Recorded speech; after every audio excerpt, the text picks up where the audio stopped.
Moving to Denver, Colorado has been one of the best decisions I've personally made in my adult life. However, that does not mean that Denver is free from any cons or issues it may have. So in this video, what we're going to talk about is the different pros and cons of living in Denver, Colorado in 2022 from my perspective, of course. You might have some different pros and cons. You might think a pro is a con or a con is a pro, but to each their own. This is my opinion. We're going to talk about it.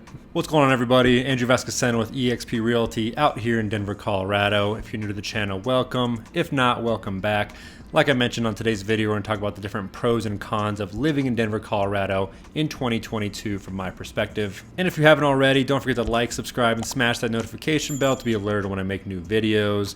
If you want to see some daily content, I post every single day on TikTok. I'll link my stuff down below for that. I post everything from hikes, restaurants, things to do over the weekend, real estate, home tours, literally anything you can think about Colorado and about the Denver area, so check it out. And with all that out of the way, let's jump into today's video. And I'm going to try to keep this as even as possible with different pros and cons. So let's talk about the number one pro. While a lot of people move out here, no, it's not marijuana. It's access to the mountains and nature. If you enjoy to do things outside, there's no shortage of outdoor activities. During the summer and spring, you've got mountain biking and hiking. You can go to different rivers and lakes and do stand-up paddleboarding and kayaking. You can do fly fishing, or you can visit any of the mountain towns or different mountains around Colorado during the spring months and summer months when it's not filled with ski traffic and snowboard traffic, so something to check out. And then during those winter months, you of course have skiing and snowboarding at a lot of our mountains we have out here for that.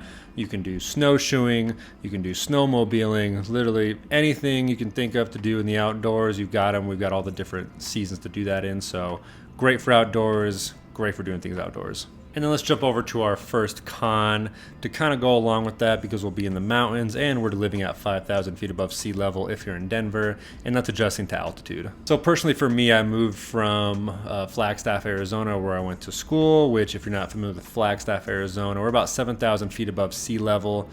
So I was already acclimated to the elevation when I moved from there. You know, going from 7,000 to 5,000 actually got lower. But if you move somewhere where you're at or near sea level, it could be quite the adjustment. Because if you try to exert yourself too much or you're not drinking enough water, you could become dehydrated quickly or have issues with altitude sickness, so just keep that in mind. And then jumping over to pro number two, like I alluded to before, is our seasons and our mild winters. So if you're moving from a place like a California or coastal place where you don't really have seasons, it's just one temperature all year round, which could be nice.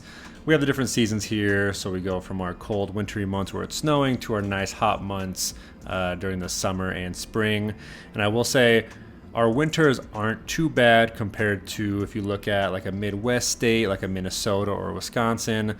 We have maybe 1 or 2 days of snow a month, kind of depends on the month of course, but snows one day, 24 hours later, as long as the sun comes out, it usually melts a lot of the snow in the Denver area. Of course, in the mountains, on the ski resorts, all that kind of stuff, you'll have snow probably to the end of July or sometime in June or July on the top of those mountains. And then in the Denver area, it'll usually melt pretty quickly, so not bad winters. Summers can get a little hot, like we've had a lot of 90-degree days out here this year, which 90 degrees out here at 5,000 feet in elevation hits different than 90 degrees at like a Phoenix, Arizona at 2,000 feet. I don't know what it is. I mean, 3,000 feet different, could be what it is, but a little bit warmer on those ends, but they're still not too bad, and having all those seasons is actually pretty nice. And for our second con, we of course have to go and talk about the subject of housing. Denver and the Denver metro area is quickly becoming one of the more expensive areas to live in the United States in terms of housing. For the last 12 months, our median home price in the metro area is about $575,000, with our average being about $675,000 for a house. And you can find cheaper condos and townhouses like that, but our averages and medians are around there, so a little bit higher, and in some cases substantially higher than other parts of the US. But jumping over to the other side of that with the cost of living out here is, while we have expensive housing, the rest of our stuff really isn't that expensive. And if you're curious about the full breakdown of the cost of living in Denver, made a video about that. Check it out in 2022, got everything in there. But when you look at the 4 major items that people pay for: housing, transportation, taxes, and food and groceries. Housing out here in Denver, for sure one of the more expensive items, or one of the more expensive places in the country. But going over to the other side of it and talking about the other 3, so your transportation, your food and groceries, and your taxes, For food and groceries, we are about average. For gas, we're about average or potentially a little bit below that, and other vehicle expenses. And then for our taxes, actually, our state income taxes are one of the lowest in the country. Our sales tax is one of the lowest in the country. And our effective property taxes also one of the lowest in the country at about 0.5%, whereas the national average is about 1% or a little bit over 1%. So overall, our cost of living, if you take out housing and remove that piece, which of course you're not going to get away from that, but excluding housing, we're a little bit cheaper than the rest of the country, or about average. For con number 3, unfortunately, while we do have a lot of things to do outdoors and we have all the mountains and hikes and lakes and rivers and all that great stuff, the traffic to get to those mountains and get to those lakes and get to those rivers, especially during the weekend, can be a pain in the ass. If you're trying to go up to these areas, there's essentially 2 roads that will get you there from the Denver metro area.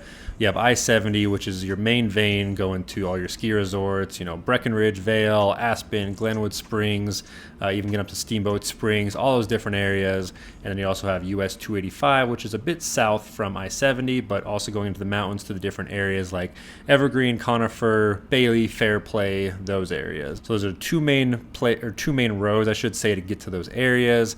However, during the weekend, they are very busy and you could be sitting in traffic to get there, especially holiday weekend. So prepare to sit in traffic if you have to leave during the busy times. If you can leave earlier, I'd highly recommend it to beat the traffic, but it is what it is. Everyone wants to get to the mountains. Everyone wants to get to the outdoors. So just kind of something you have to fight. And then for our last pro number 4, we're going to go talk about the job market out here in Denver. So surprisingly, or maybe not surprisingly, I'm not sure how you see it, but the Denver job market is actually pretty good. We used to be known mainly for oil and gas companies, and that was kind of the main industry out here, but a lot more companies, a lot more industries are moving in here to Denver area. For example, one big one is the tech industry. So a lot of places like up in Boulder, you got Google, Microsoft, Oracle, some of those bigger tech companies that are out there, but we also have a lot of startups in the Denver area. So if you're in tech, whether it's tech sales, you're a developer, your leadership, whatever it is, a lot of options out here for the tech industry, also still oil and gas and all the ancillary kind of industries that come from those. So overall, pretty good job market out here and just continuing to expand. And lastly, we're going to end this list with our final con.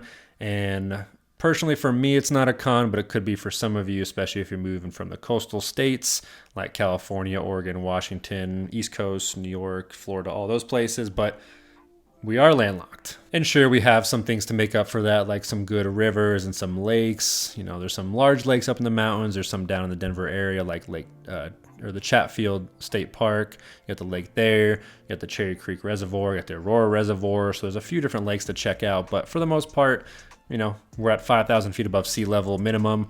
We're landlocked. There's no ocean. There's nothing like that. But if that doesn't bother you, no big deal. And I could probably continue to talk about more pros and cons of living out here. Honestly, more pros and cons. I like it. It's kind of hard to scrape up these cons. That's why the last one is landlocked. Not very exciting, but I personally like it out here. Let me know what you think down there. Appreciate you watching this. If you haven't already, don't forget to like, subscribe, smash that notification bell.